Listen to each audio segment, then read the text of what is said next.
আজি বেলেগ ষ্টাইলত চুলি কাটিব গৈ মোৰ বেণ্ড বাজি গৈছিলে। নমস্কাৰ সকলোকে, মই হয় অসমৰ ল'ৰা Ricky, staying in Bangalore and welcome back to my mini vlog. Guys, এইমাত্ৰ শুৱাৰ পৰা উঠিলো। চ' এতিয়া ব্ৰেকফাষ্ট খাব যাব লাগে।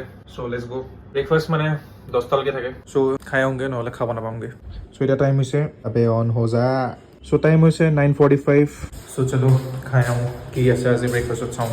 আজি মই যাওঁতে মই ভাবিছোঁ কি আৰামছে ডোচা চোচা হ'ব চাগে, বঢ়িয়াকৈ খাম। কিন্তু ঢাকন খুলি চাওঁতে গম পালোঁ কি এই চেট ডোচাহে আছে, আৰু এইবোৰ মই খাই পেলাই একদমেই ভাল নাপাওঁ। আজি বাহিৰৰ পৰাই খাব লাগিব, এইবোৰ বস্তু ভাল নাপাওঁ খাবলৈ।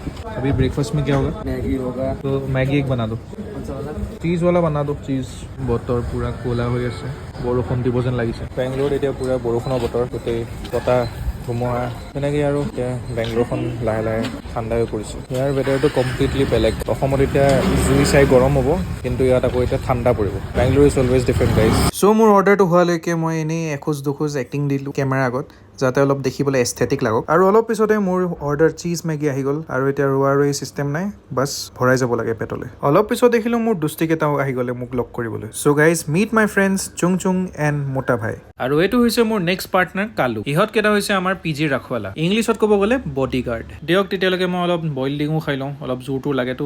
আজিকালি ৰাতিপুৱা 2টা বইল ডিঙো খাওঁ, কাৰণ জিম কৰি আছোঁ। চ' প্ৰটিন ইজ নেচেছেৰী। খাই বৈ আহি মই আহি গ'লোঁ মোৰ চুলি অলপ কাটিং দিবৰ কাৰণে। অলপ ভাবিছোঁ আজি নতুন ষ্টাইল এটা ট্ৰাই কৰোঁ, সেইকাৰণে আজি অলপ ৰিস্ক এটা লৈ পেলাই চাব লাগিব।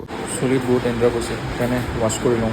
নাপিত দাদাই ছাজেষ্ট কৰিলে কি চুলি কটাৰ আগতে মূৰটো ধুৱাই লওঁ, তাতে কাটিবলৈ সহজ হয়। সেইকাৰণে ময়ো বহি গ'লোঁ আৰামছে। চ' অলপমান ৱাছ কৰি তাৰপিছত চেম্পু টেম্পু কৰাই মূৰটো ধুনীয়াকৈ ধুই ল'লোঁ। এতিয়া মোৰ টাইম হ'ল চুলি কটা, আৰু মই যোনটো লুক কৰিম বুলি ভাবিছোঁ সেইটো এক্সপেৰিমেণ্ট কৰা। আজিলৈকে মই লাইফত চুলি জিৰ' মাৰি পোৱা নাই, চ' ভাবিলোঁ আজি অলপ ট্ৰাই কৰোঁ। প্ৰথমেতো ভাবি লাগিছিলে কি হে ভগৱান মেনে ये क्या कर दिया। তাৰপিছত ভাবিলোঁ ইমান ভাবি লাভ নাই, যি হ'ল হ'ল আৰু পিছত দেখা যাব। So' guys, this is the final look. বেয়া লগা নাই বাৰু, ফৰ দ্য ফাৰ্ষ্ট টাইম পাৰি আৰু সহ্য কৰিব, নে কি কয়? দিয়ক পিছে আকৌ লগ পাম নেক্সট ভিডিঅ'ত। চ' যোনে যোনে ফ'ল' কৰা নাই ফ'ল' কৰি ল'ব ফৰ মোৰ ছাচ ইণ্টাৰেষ্টিং কণ্টেণ্ট। চ' তেতিয়ালৈকে বাই বাই।